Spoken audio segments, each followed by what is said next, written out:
Welcome everybody to our next tutorial. In this tutorial we are going to study indentation and line terminator.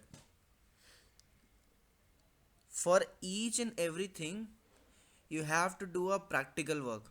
तो मैं आपको बताऊंगा नहीं, सीधे आपको लेके चलता हूँ अपने आईडी पे और आपको दिखाता हूँ कि exactly what is indentation. Okay, I have my ID यहाँ पर और alt enter for the full screen. Oops sorry. तो यहाँ पे आप जैसे देख रहे हैं सामने एक स्क्रीन पर प्रोग्राम बना हुआ है. सब कुछ बिल्कुल फिट है, टिप टॉप है. इसमें मैं एक बार इसको कंट्रोल F9 भी करके आपको दिखा देता हूँ कि ये चल रहा है या नहीं चल रहा है. एंटर 1 और 2, 1 डाला, ओके चल रहा है. तो अब हमें क्या करना है. इंडेंटेशन बेसिकली होता क्या है. Indentation it's an art which make your program more readable. अभी ये प्रोग्राम बना हुआ है, इट्स वेरी करेक्ट, बट मेरी जगह आप आओगे इसको तुरंत देखोगे आपको जल्दी समझ में नहीं आएगा because everything is so हैपोजिटली इंटरकनेक्टेड विद ईच अदर. इस तरह बना हुआ है कि आपको जल्दी समझ में नहीं आएगा. तो मैं इसे इंडेंट करता हूँ. इंडेंट मतलब कुछ स्पेसेस और कुछ लाइंस को गैप देकर.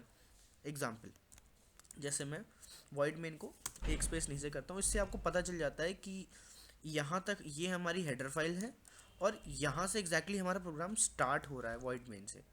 ओके, फिर मैं क्या करता हूँ, एक स्पेस दे यहाँ से नीचे इसको भेज देता हूँ और एक स्पेस देता हूँ. सबको एक इंडेंट लाइन वे में इंडेंट कर दो.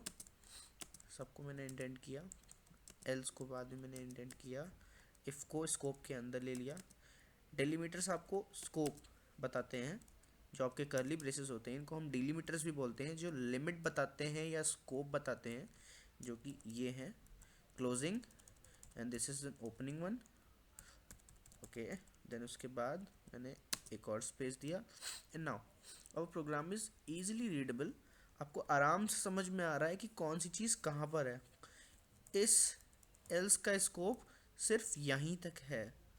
Okay, the highlighted part. उसके बाद वॉइड मेन का जो पार्ट है, मेन के अंदर का पूरा पार्ट यहाँ से यहाँ तक है. आपको इजी दिख रहा है. सॉरी. उसके बाद अब मैं एक नॉर्मल प्रोग्राम लेता हूँ और आपको दिखाता हूँ इंडेंटेशन वर्क एग्जैक्टली करता कैसे है. Okay, new, sorry, okay, hash include stdio.h. You know very well what is stdio.h. hash include conio.h. also you know very well. अब मैंने एक लाइन छोड़ी, void main लिखा.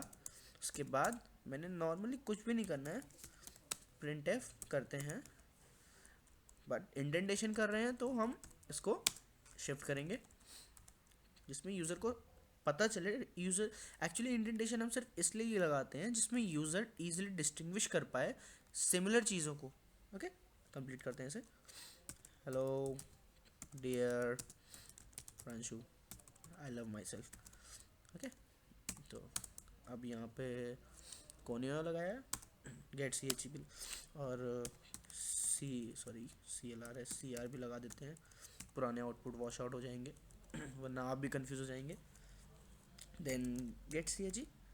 ओके, उसके बाद हमारा स्कोप बंद हो रहा है, स्कोप खत्म हो रहा है, हमने बिना स्पेस के बंद किया. Now control F9. Hello dear Spranshu, ya I am the best. Okay, this was indentation over. Now next topic in very important thing, statement terminator. Sorry, आपको पता है सी में हम लोग एक लाइन में पूरा प्रोग्राम लिख सकते हैं. पूरा का पूरा प्रोग्राम एक लाइन में. फॉर एग्जांपल मैंने ये किया, इसको लाया इस तरह से और मैंने इसको किया और ब्रेसेस भी मैंने यहीं पे बंद किया. उसके बाद में कंट्रोल F9 करता हूँ. सक्सेस. क्यों कंप्यूटर ऐसा क्यों करता है? आप ये सोच रहे होंगे क्यों किया कंप्यूटर ने ऐसा एक लाइन में, क्यों. मैं पागल तो हूँ नहीं जो इतना लंबा प्रोग्राम, इतना लेंदी प्रोग्राम लिखता हूँ एक लाइन में. क्यों? बिकॉज कंप्यूटर ने, इस कंपाइलर ने हमें एक चीज़ दी है which we call statement terminator. It is a semicolon. जैसे ही कंपाइलर सेमी कॉलन को रीड करता है उसको पता चल जाता है कि the line in the code ends here, code जो है उस लाइन का कोड वहाँ पर एंड हो रहा है। अब नेक्स्ट प्रोसेसिंग अगली लाइन की स्टार्ट करनी है, तो वो प्रिंट एफ की स्टार्टिंग करता है।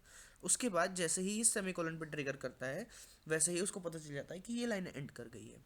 मतलब अब आप सारे के सारे सी के प्रोग्राम एक लाइन में बना सकते हैं with the help of statement terminator which is semicolon. Okay, it's very easy thing. अब इसको हम फिर से पुराने फॉर्म में लिख देते हैं। Okay, sorry, clr is cr, then printf, then get che, and then ending braces. That's all. this is this was our, हम फिर से एक बार देख लेते हैं। Indentation is an art. आपको इंडेंटेशन का यूज़ करना होता है सिर्फ प्रोग्राम की रीडेबिलिटी को बढ़ाने के लिए, जिसमें यूज़र इजीली समझ जाए कि कौन सा स्कोप कहाँ पे ख़त्म हो रहा है। स्टेटमेंट टर्मिनेटर का मीनिंग होता है एक लाइन कहाँ पर एंड कर रही है, कंपाइलर को बताते हैं, यूज़र कंपाइलर को बताता है कि ये पर्टिकुलर लाइन यहाँ पर इस प्लेस पे, जैसे प्रिंटफ की लाइन है, ये इस ब्रैकेट के बाद ख़त्म हो रही है, तो हमने सेमीकोलन लगा दिया है। Okay, thank you for watching our tutorial. Thank you.